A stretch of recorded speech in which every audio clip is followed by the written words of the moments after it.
Cara menghindarinya gimana? Pokoknya sadar kalau kita tuh stres. Dan stres itu penting, karena stres ini adalah artinya tekanan. Kita nih harus stres. Cuman ya kalau kebanyakan, nah itu baru masalah. Hidup kalau nggak ada tekanan, waduh, nggak asik. Nggak asik. Saya, ya alhamdulillah hidup saya stres karena ada suami. Oh, maksudnya apa, Bu Isa? Ya, suami saya paling seneng kalau lihat saya tuh dandan, cantik. Makanya kalau udah mau pulang, wah stres saya. Maksudnya apa? Iya stres. Ganti baju nggak daster. Kalaupun daster, daster yang bagus. Daster yang harganya nggak daster, gitu ya. Harus ada bedakan dikit, ya. Pakai lipstik dikit, gitu. Supaya apa? Supaya cantik. Makanya perlu stres, perlu tekanan. Cuman nanti kalau berlebihan, nah itu baru masalah, ya. Jadi penting gitu. Anak-anak belajar PJJ kita harus stres, harus ada tekanan supaya apa? Supaya kita ngatur siapa yang di kamar, siapa yang di kamar ibu, siapa yang di teras, siapa yang di balkon, siapa yang di ruang makan. Karena bukan apa-apa kalau anak saya 5, dokter ya, 5-5-nya lagi buka itu online Zoom, wah suara masuk sudah. Apalagi kemarin itu nonton bulu tangkis, ya Allah. Seminar saya itu isinya suara anak-anak teriak, iya smash, ya Allah, out gitu. Keren banget. Alhamdulillah Indonesia menang ganda putri ya, wis, masya Allah. Seneng banget zaman dulu, inget banget itu kalau kita mau ada limb sweeping Rudi Hartono. Siapa yang zamannya Rudi Hartono, Bu? Coba angkat tangan, Bu. Alhamdulillah berarti sama kita umurnya. Mbak Marsha udah tua juga rupanya. Ya Allah, ya baik. Nah, kemudian kita harus ingat surat Al-Baqarah ayat 152. Bismillahirrahmanirrahim. Faskuruni askurkum. Ya, Masya Allah. Karena itu ingatlah kamu kepadaku, niscaya aku ingat pula kepadamu. Niscaya, niscaya ini bukan moga-moga loh. Pasti, niscaya. Makanya dalam memanage emosi kita, memanage psikosomatis kita, memanage pikiran, perasaan, dan sebagainya, kita diminta ingat pada Allah. Faskuruni askurkum. Masya Allah. Niscaya. Ya. Washkuruli wala takfuruni. Ya. Dan bersyukurlah kepadaku. Ya. Dan janganlah kamu mengingkari nikmatku. Ya kan? Karena tadi Allah yang bikin sistem emosi. Dan Allah juga yang kasih tahu pada kita di Al-Baqarah ayat 152 ini. Ingat aku. Nek kamu takut, ingat aku. Nek kamu sedih, ingat aku. Gitu. Ya. Nah, ini kita diminta. Dan kita harus bersyukur terus. Supaya itu tadi. Bersyukur kan ada di acceptance ya. Di 350 Hz. Dan kita diminta untuk ya tidak mengingkari nikmatku. Memang ini pandemi, tapi ya Allah, nikmat banyak banget. Tapi banyak yang meninggal, Bu Aisyah. Yang meninggal pun syahid. Yang meninggal pun syahid. Kasihan anak-anaknya yatim piatu, Allah yang jaga. Allah yang jaga. Memang kita sedih, gimana nggak sedih? Itulah pentingnya level emosi. Coba bayangkan kalau nggak ada level emosi yang level sedih. Meninggal keluarga kita, tetangga kita, terus kita ketawa-ketawa. Aduh, na'udzubillah min dzalik. Itulah makanya dikasih sedih. Nah, pada saat sedih itu suruh ingat lagi pada Allah. Inna lillahi wa inna ilaihi raji'un. Apapun, ya kena musibah apapun. Ya. Saya juga beberapa bulan yang lalu sahabat-sahabat saya juga paham ini kita pernah kena satu musibah. Ya pakai namaku tapi nipu orang. Aduh. Tapi itu lagi, pasti sedih ya, pasti sedih. Tapi kata Allah, ingat aku langsung. Innalillahi wa inna ilaihi raji'un. Ya Allah, ya Allah, ya Allah. Supaya naik lagi levelnya. Ya. Dan kemudian lanjutan 153. Ya ayyuhallazina amanusta'inu bis-sabri was-shalah. Innallaha ma'as-sabirin. Hai orang-orang beriman, jadikanlah sabar dan sholat sebagai penolongmu. Sesungguhnya Allah beserta orang-orang yang sabar. Kok gampang amat sih Bu Aisyah sabar mas sholat? Lah iya itu yang nyuruh Allah. Ya. Simple. Iya emang. Emang karena yang memerintahkan Sang Maha Pencipta. tahu persis punya onderdil kita, suruh sabar sama sholat. Ya, sudah sebut-sebut Allah, sabar dan sholat. Sabar bukan diem, sabar itu berupaya. Cari tahu teknik-teknik itu termasuk sabar. Sabar bahasa Arab, sabaru yasbiru, menahan. Tidak ngelabrak, marah nggak ngelabrak, tahan dulu. Naikkan level emosi dengan sebut-sebut nama Allah. Bukan berarti kita diem aja nggak negur atau nggak nasihatin orang, bukan gitu. Sampaikan apa yang kelemahannya atau kekurangan orang itu, tapi naikkan dulu levelnya. Sampai paling tidak didamai, tenang. Jadi waktu menyampaikan, katakanlah anak-anak, ada hal yang ingin kita sampaikan pada anak-anak, tapi kalau kita sampaikannya di level amarah dan lawama, apalagi amarah, maka anak-anak tersinggung. Tapi pada saat kita menyampaikannya di level mutmainnah, anak-anak tersentuh. Nah, itu. Tersentuh sama tersinggung sama-sama kena. Cuman satu goncang banget. Yang satu karena tersentuh lembut tapi kena. Itulah makanya kita diminta sabar. Dan sholat. Ya. Sholat ini, aduh saya ada teman-teman, Bu Isa bahas sholat dong. Saya bilang oke, tapi seminggu boleh, setiap hari. Tuh saya mau. Ya, terus setiap hari bahas tentang sholat. Karena, saya nggak sanggup kalau disuruh bahas sholat 40 menit tuh nggak sanggup. Kenapa? Karena luar biasa, ya Allah. Ya. Pun kita ambil sedikit nanti di sini ya. Bagaimana teknik kita naik ke atas tuh tarik nafas dalam, tarik oksigen, keluar karbon dioksida, ini seperti biasa ya. Ini mekanisme tubuh, makanya kadang-kadang kita menghela nafas. Agar apa? Agar oksigen yang naik ke otak lebih banyak, sehingga batang otak sama limbik sistem jadi rileks. Ingat lagi ilmu yang di depan gitu. Ya. Kemudian kita disuruh perbanyak istighfar. Istighfar saja ini kalau dikaji lama banget. Ya. Bu Aisyah, alhamdulillah saya sudah istighfar. Bagus banget, itu bagus banget.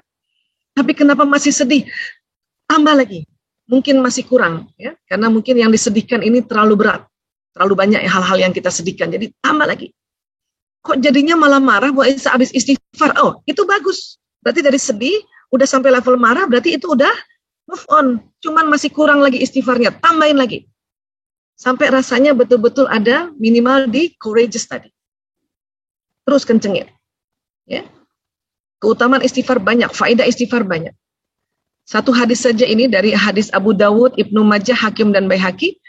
Ya, Rasulullah SAW bersabda, siapa saja rutin baca istighfar, maka Allah akan memberikan solusi atas setiap kesulitannya, penyelesaian bagi setiap permasalahannya, dan dia akan memberinya rezeki dari jalan tak terduga. Mau pakai teknik apa lagi kalau sudah kayak gini? Ya. Cuman kadang-kadang kita ya tidak sadar bahwa istighfar ini dahsyat. Bayangkan, kan kita selama ini mikirnya, aduh saya sulit. Makanya disuruh istighfar. Allah memberikan solusi. Aduh sekarang ini banyak masalah ya. Itulah disuruh istighfar. Karena Allah memberikan penyelesaian. Aduh nih rezeki susah sekarang. Kesehatan, ya ilmu, anak-anak daring, apa ini gimana nanti. Gitu kan ibu-ibu ya. Uang apa lagi. Ya sudah itu disuruh istighfar. Rezeki dari jalan tak terduga. Enak banget. Enak banget. Ya. Psikosomatis, istighfarlah. Supaya tidak jadi psikosomatis. Karena kita tahu tadi cara kerjanya secara populer tadi saya jelaskan ya seperti itu. Istighfar, astagfirullahaladzim, astagfirullahaladzim, astagfirullahaladzim, astagfirullahaladzim. Dan istighfar ini kalau kita bedah ini nggak main-main. Ya. Kemudian sholat ini saya cuma ambil sedikit saja nih. Dari kalau 7 hari ya, sedikit saja. Pada saat kita sujud ini ya, ada beberapa ahli mengatakan bahwa sebetulnya memang di sini ada pembuluh darah nih, tapi kecil-kecil. Ya. Cuman kalau posisinya nggak sujud, itu pembuluh darah yang kecil-kecil ini itu tidak dialiri atau jarang sekali dialiri darah yang banyak. Sementara tadi kita sama-sama belajar sama-sama bahwa di daerah prefrontal ini, di sini banyak ya ilmu pengetahuan, banyak pelajaran, banyak nasihat, banyak moto-moto hidup, banyak prinsip-prinsip yang kita belajar sendiri. belajar oleh orang tua, oleh bapak ibu guru, ya, oleh para ulama, oleh para ustadz ustazah di sini kan, di prefrontal. Tapi kalau jarang dialiri darah untuk dibawakan oksigen, nutrisi, mineral, dan sebagainya, maka sambungan memori yang ada di daerah prefrontal itu sulit diaplikasi dalam kehidupan. Makanya kita salah satu dari ratusan juta makna sholat pada saat sujud ini adalah mengalirkan darah yang deras di daerah prefrontal ini. Ya, karena kalau lagi berdiri atau duduk, memang darah naik, cuman dia tidak deras. Kita lagi kayak gini nih, ini daerah prefrontal ini ada juga pembuluh darahnya, cuman dia nggak deras ke situ. Jantung yang memompa, cuman nggak deras. Tapi kalau tadi sujud, ya ini jelas ini kan, ini ada pembuluh darah besar ini, dia akan naik sini, selang-selang yang ada di sini nih kena tuh. Ya. Oke, nah. Itulah salah satu hadis Rasulullah ya, yang paling dekat antara seorang hamba dengan Robnya adalah ketika ia sujud, maka perbanyaklah doa ketika itu. Sekarang ini alhamdulillah karena ada waktu, maka kita sujudnya ya banyak, nggak cuma sholat fardu saja. Tadi zuhur ambil qobliyah dan ba'diyahnya 2 rakaat. Ya. Sudah berapa gitu? Sudah 8 ya Allah. Berarti kan sujudnya luar biasa ini. Luar biasa. Dan kesempatan doa luar biasa. Apalagi yang kita mau sampaikan pada Allah, sampaikan pada saat kondisi seperti ini. Karena memang ya Rasulullah sudah menyampaikan, ini paling dekat. Memang ada yang ambil di sujud terakhir gitu. Kalau lagi sholat sendiri, setiap sujud doa juga. Ucapkan aja gitu. Ada yang mengatakan, jangan dilafazkan, ya apapun. Tapi pas di sini lagi deket-deketnya ya ngomong, ya Allah. Memang ini pandemi ya Allah, memang kita siap mati ya Allah. Tapi kalau bisa agak panjang dikit ya Allah, anak-anak saya belum ada yang kawin ya Allah. Boleh juga kita ngomong gitu kan, doa kayak gitu kan. Iya, sudah doa, sudah minta, memang harus minta, karena kita nggak tahu umur kita. Bahkan sakit parah pun kita harus doanya adalah sehat walafiat. Makanya kalau ada yang bilang yang terbaiklah buat dia, jangan yang terbaik, bilang sehat walafiat. Sampai memang nampaknya sudah sakaratul maut. Nah, itulah baru kita ya bantu untuk talqin ya, kemudian kita tuntun dia dan sebagainya. Dan sekarang harus berani gitu. Bahkan kadang-kadang sudah lemah aja seseorang itu bantu talqin. Supaya apa? Supaya ya terus sebut Allah. Terus sebut Allah. Siapa tahu belum ajalnya. Sehingga terus sebut Allah, naik level emosinya, frekuensi naik, alhamdulillah dia sehat kembali. Tapi pun sudah ajalnya, insya Allah dia meninggal husnul khotimah karena menyebut la ilaha illallah Muhammad Rasulullah. Ya. Kemudian hargai juga emosi. Emosi jika diabaikan, Anda tidak akan dapat memahami keinginan diri sendiri. Atau bahkan tidak dapat berkomunikasi secara efektif dengan orang lain. Jadi kalau sedih, makanya saya sering bilang, kalau sedih ngaku sedih. Ya Allah, saya sedih. Ya Allah, saya takut. Ya Allah, saya kok marah ya? Ya Allah, saya kok jengkel. Jadi hargai dulu emosi. Kondisi emosi dapat memberi dampak kepada jalan pikiran dan tindakan. Sehingga kita tahu levelnya di mana nih. Ya Allah, saya jengkel banget sama orang ini, ya Allah.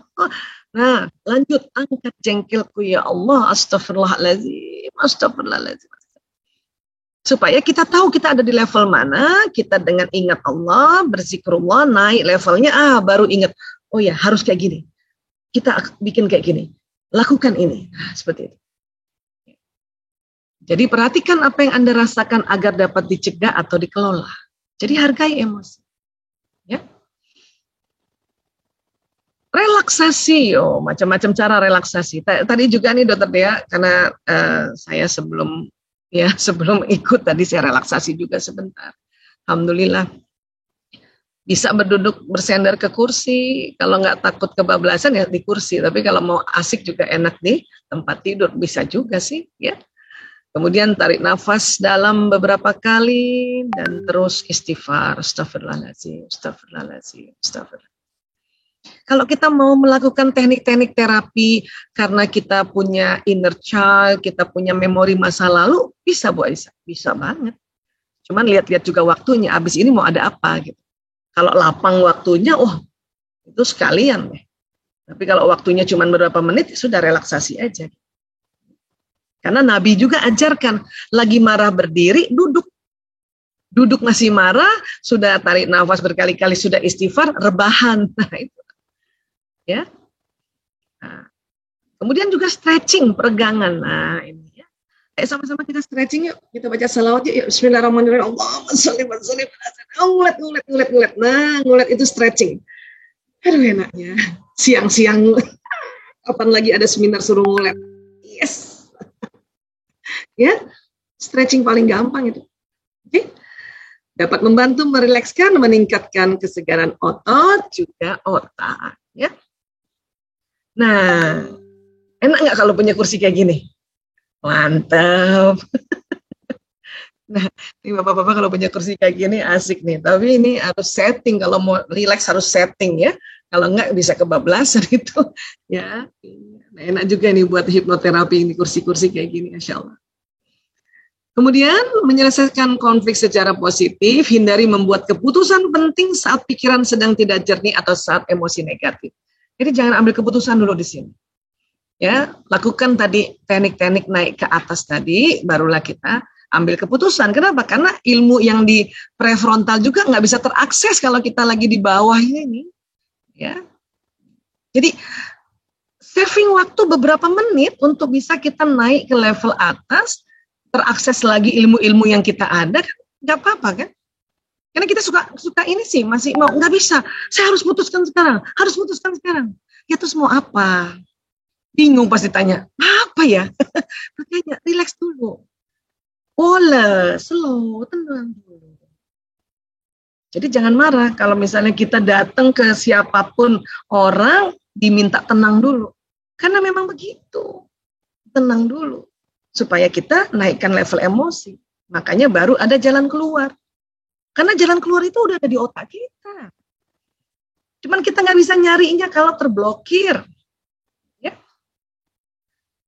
Humor, nah ini penting juga nih. Stres bisa lebih cepat diatasi dengan tertawa dan saling berbagi humor.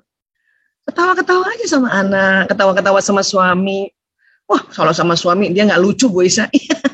Ya, nggak usah tunggu lucu, ketawa aja dulu baru lucu, Bu. Percaya sama saya. Ketawa aja dulu baru lucu. Kenapa? Karena kita ketawa, kita senyum, hormon-hormon dopamin, ya, serotonin tuh keluar. Endorfin, ya, oksitosin tuh bisa keluar loh. Oke? Namun tentu bila tidak sanggup mengatasi sendiri, lah konsultasi dengan terapis, psikolog kah, dokter kah, hipnoterapis, konselor kah, herbalis, akupunturis dan sebagainya. Tapi ingat, kalau sudah di level psikosomatisnya semakin parah dan memperburuk kondisi penyakit kronis atau muncul depresi, nah ini datangnya ke dokter Dea. Ya, udah deh, minta tolong dok. Aduh, saya udah coba istighfar berkali-kali dok, udah relaksasi dok, tapi kayaknya masih mau bunuh diri. Nah ini tolonglah dok, bismillah dok, dengan izin Allah saya datang ke sini. Mantap itu. Ya, jadi sekali lagi inilah kira-kira yang bisa saya sampaikan. Mudah-mudahan kita bisa perdalam dengan kita ngobrol. Dan mumpung ada dokter Dea, beliau adalah psikiatri, ada teman-teman sejawat lainnya dan mungkin juga ada teman-teman psikolog yang hadir hari ini. Nah, kesempatan. Ya, baik, terima kasih. Maaf lahir batin. Wabillahi taufiq walhidayah. Wallahu alam bishawab. Assalamualaikum warahmatullahi wabarakatuh. Saya kembalikan ke dokter Dea.